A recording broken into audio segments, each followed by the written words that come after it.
warahmatullahi wabarakatuh. Tabe.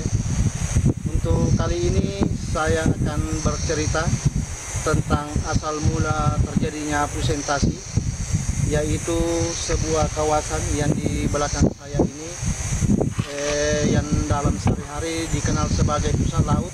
Itu di dalam bahasa Keli disebut presentasi, yaitu merupakan semacam sumur purba yang tidak jauh dari laut, tetapi memiliki cerita atau legenda yang dipercaya secara turun-temurun oleh masyarakat Banawa, khususnya di desa Limboro dan Tuale. Cerita ini bermula dari kehadiran seorang putri raja yang namanya Yamamore. Dia salah satu putri dari Raja Tuale namanya itu Giama, dengan permaisuri Deyama. Ini saking cantiknya dan terkenal ke seantero kerajaan, sehingga membuat seorang raja dari Dombu, yaitu sebuah wilayah yang berada di dataran Gunung Gawalise atau Gamalise, dia mendengar bahwa di Tuale itu ada seorang putri cantik, sehingga dia datang bermaksud melamar. Cuma lamarannya ini dalam tidak sebanding, karena wajah raja dari Dombu ini tinggi besar, badan berbulu, hitam tinggi, sehingga ya sangat menakutkan. Ini Yamamore ini tentu pasti tidak mau menerima pinangan ini. Tetapi suatu ketika Raja Dombu ini datang menghadap ke Raja Tuale yang nama itu Giama dengan permaisuri Deyama, bermaksud melamar. Tetapi apa kata Raja Dombu? Bukannya saya menolak untuk menerima pinangan, tetapi mesti saya sampaikan dulu kepada putri saya apakah mau atau tidak. Kalau memang beliau mau, saya akan terima lamaran. Ya, dalam pembicaraan itu akhirnya dipanggillah yang namanya ini Putri Yamamore, disampaikan. Tetapi berkali-kali sang Raja Tuale ini menyampaikan kepada anaknya atau Putri Yamamore ini, jawabannya tetap, saya tidak mau kawin. Ya, ini namanya kawin paksa, sehingga dia pokoknya segala rayuan. Tetapi apa kata Raja Dombu ini? Kalau pinangan saya tidak diterima, saya akan melakukan peperangan terhadap kerajaan ini. Ancaman itu demi ancaman dia sampaikan kepada Raja Tuale ini. Karena Putri Yamamore ini kasihan kepada ayahandanya dan ibundanya, seorang raja, daripada tidak diterima lamarannya, akhirnya dengan terpaksa mengatakan menerima lamaran, tetapi dengan catatan ada dua syarat yang akan diajukan. Yamamore mengatakan ada dua persyaratan untuk melamar saya dan akan saya terima. Yang pertama, dia ini Raja Dombu harus mencuci kain warna hitam menjadi putih. Ini pikirannya Yamamore ini kan tidak mungkin, tidak masuk akal. Yang kedua, Raja Dombu ini harus mencabut serumpun bambu yang ada di pulau kecil di tepi pantai itu, dengan mencabut tanpa menyentuh tanah. Tentu secara logika ini persyaratan tidak masuk di akal. Tetapi apa kata ini Raja Dombu ini? Oke, kalau itu permintaan sang putri, dua syarat itu memang cukup berat, tetapi saya akan menerima apa permintaan sebagai persyaratan. Akhirnya hari berikutnya persyaratan itu pun dijalani. Ini dengan hati was-wasin sang putri bahwa tidak mungkin bisa dilakukan dua syarat itu, karena memang tidak masuk di akal. Tetapi dengan keyakinan, dengan kedikdayaan ini Raja Dombu ini, akhirnya dia mengambil selembar kain hitam yang disediakan oleh sang putri itu, akhirnya dia cuci di Kuala, yaitu salah satu kuala atau sungai di Limboro itu. Maksud saya maaf, bukan di Limboro tapi di Toale. Tetapi apa yang terjadi? Ternyata kain hitam itu jadi putih. Wah, ini Yamamori ini semakin gusar. Wah, ini betul-betul pasti akan jadi perkawinannya. Tetapi dia masih yakin. Masih ada syarat satu. Syarat yang kedua itu adalah dia harus mencabut serumpun bambu. Dan itu pun dilakukan. Ternyata serumpun bambu itu dicabut tanpa menyentuh kaki. Artinya kakinya tanpa menyentuh tanah. Akhirnya dua syarat. Sehingga itu Yamamori hampir pingsan. Ternyata syarat itu dia lakukan. Akhirnya Raja Dombu ini mengatakan, oke, segala persyaratan, ada dua persyaratan saya sudah lakukan.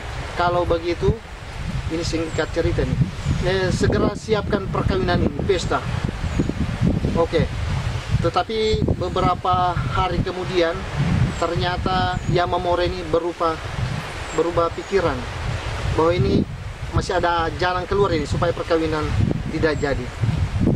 Ternyata pada suatu malam dia melakukan semacam perencanaan dengan bersama dayang-dayang, yaitu mau melarikan diri dari desa Toale ke sebuah arah, yaitu di tepi pantai.